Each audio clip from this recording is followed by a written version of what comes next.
Hey my friends, and welcome back to my channel. And if you haven't been here before, my name is Amanda Jupiter Anderson.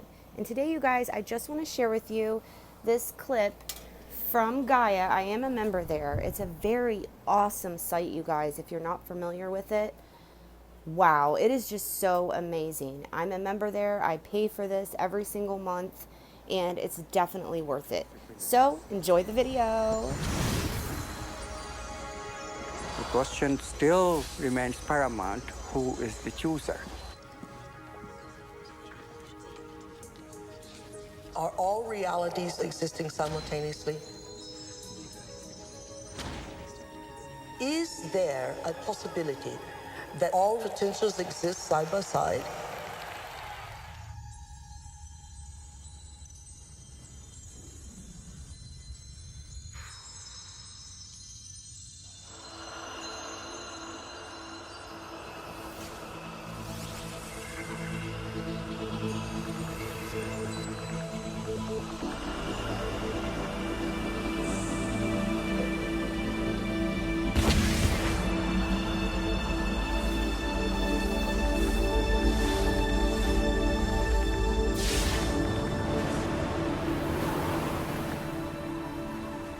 Welcome to Flatland, a world of only two dimensions. Only forwards and backwards, left and right. In this world, there is no up and no down. I said to Ray, "Where's Dottie?" He said, "Well, she's out in line." I said, Where's that from? What the bleep is that thing? Huh? In this world, the two-dimensional beings that live here have no concept of three-dimensional objects. These two-dimensional flatlanders have no understanding of cubes, spheres, tetrahedrons, or yours truly. From their 2D perspective, my 3D finger looks something like this. What the flatter does that?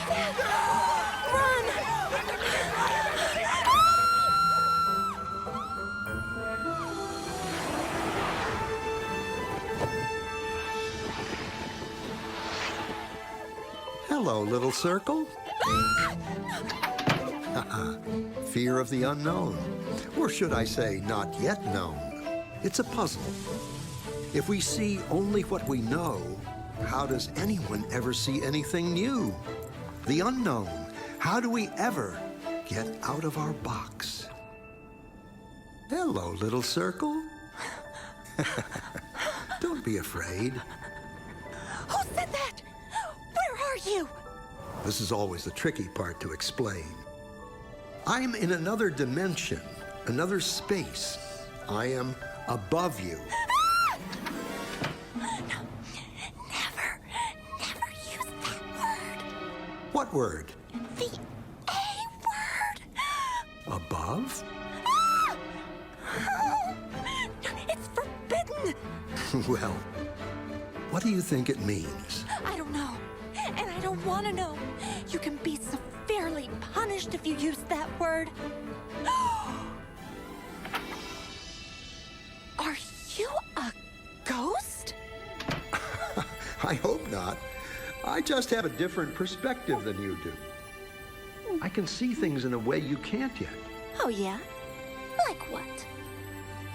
Well, okay, you have a safe hidden in your pantry. And inside it, you have 12 coins, a will, and a passport. How did you know that? What are you? Are you a god? Well, no more than you. You see, since I am above you,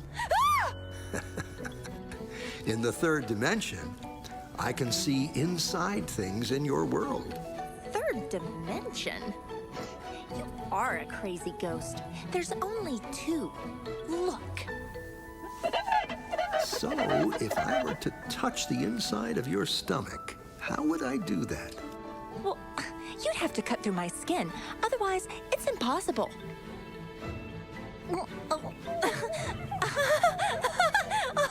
Stop! Stop! Ready for more? More what? Dimensions. Oh, Directions. no. Yes, but there aren't any. More? More? More? What will happen to me? What will I become? You'd have to become it to know. Okay. Excellent.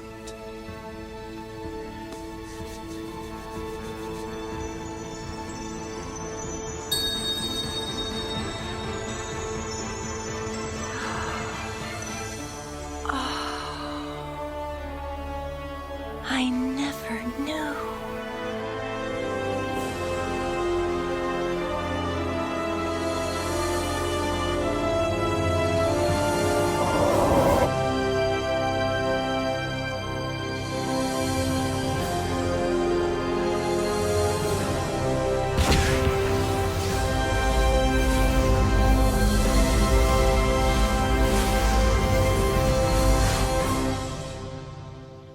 Isn't it funny?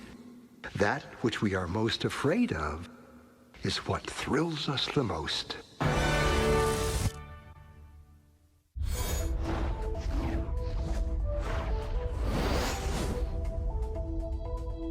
That has the effect of randomizing their X spins, and nothing else interesting happened to them after that. Okay. Good.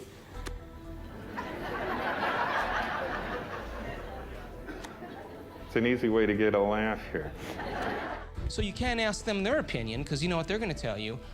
You're starting to act different. I liked you better the other way. And that's a great sign that you're making a change. You can edit that, though, if you had to, though, couldn't you? Not prettily. Not. Yeah. You edited out the fire. Who can do the Heimlich? Okay, are we rolling?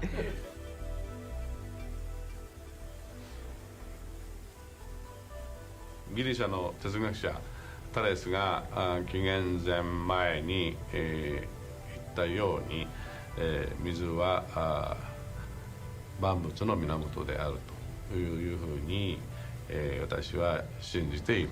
I study quantum physics. I sometimes teach it. I have written a book on quantum physics and many books explicating the meaning of quantum physics. After my PhD from Harvard, I went to CERN, the European Laboratory for Particle Research, but perhaps I'm best known for the discovery of the now famous N=1 locally supersymmetric flipped SU5 grand unified field theory.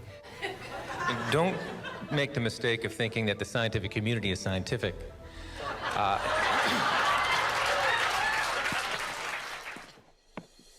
2 points. First of all, I want to thank David for healthy skepticism is important, and extraordinary claims require extraordinary proof.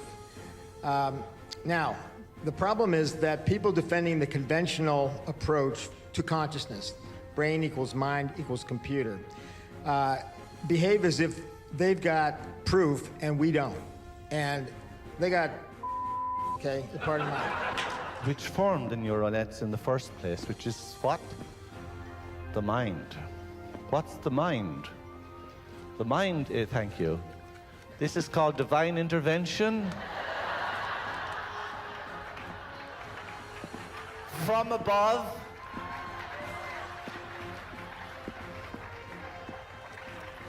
But he has feet of clay. I got involved with this because my evidence, no, start over. Okay. I can go back and fix that. Okay. Okay. My name is Lynn McTaggart. I'm author of a book called The Field. I'm Dr. Daniel Monti. I'm a physician with specialty training in psychiatry and human behavior. I'm on the full-time faculty at the Jefferson Medical College. I've heard some people say that, you know, consciousness is this wonderful property in the universe that has a predilection for the human brain. If that's the case, then consciousness is about 3 pounds and looks a little bit like a gray cauliflower. It's showtime. Tell you a little about myself. Oh, the light is blinking already. See, this is what happens whenever I speak. Weird things happen. Okay.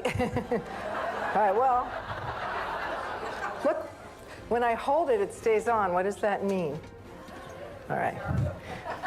Oh, it's okay. Maybe God wants me to meet you. Actually, we did this at a conference when we asked people how many people have had a gut feeling and so on, and 80% of people say. And then they say, among those of you who are very skeptical of unconventional claims, how many of you, meaning now like 30% of the audience who doesn't believe in any of this stuff, how many of you guys have had interesting gut feelings that turned out to be right? 80%. So when people are skeptical about unusual things, it's completely understandable because there's all kinds of nonsense out there. But when you bring those phenomena into the lab and you exclude all of the ordinary ways of understanding them, it turns out that they do have a psychic component. Here we are actually filming great thinkers. Everyone in this room is a great thinker. Now that we got them thinking, that's always a trick, isn't it? You probably have more to say about this. No. Sorry about that. Multiple personality disorder have to say about the seat of consciousness? And the second one is, what made you want to become a physicist at the age of 50? Okay, well, I guess multiple personality disorder. I actually wanted to become a physicist as young as the age of 4, believe it or not. As we become more and more inner self-managed, okay, we will manifest the qualities of these deeper levels down the rabbit hole. And so we become a Qigong master, where we can influence things from thousands of miles away. So if we begin to look at all that, it seems to me the only way out that I can understand is there is an intelligent presence. There is a kind of a one-mindedness that I call it, or God, if you want to call it that. Ponder that for a while.